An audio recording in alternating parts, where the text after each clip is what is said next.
I am the Tofu Golem. Please enjoy the video. You start now. Confirm your UAN is active and linked to your mobile.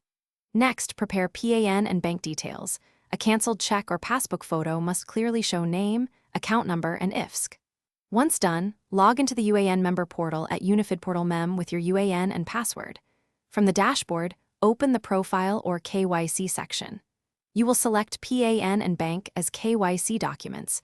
You must enter exact details as printed, because EPFO matches characters strictly. Once in the KYC page, add PAN by typing the number exactly and uploading the PAN image if the portal asks. Small mismatches trigger rejection. Then add your bank, type account number, retype to confirm, and enter IFSC. Upload the scanned canceled check or passbook page to prove the name. After you hit save, the status shows pending. Your employer must verify the entries, and EPFO completes final validation. You'll see approved, rejected, or sent for correction. You finish by monitoring the KYC status until approved. If employer verifies quickly, EPFO finalizes within a few days. Make sure your PAN name, bank account name, and Aadhaar name match exactly.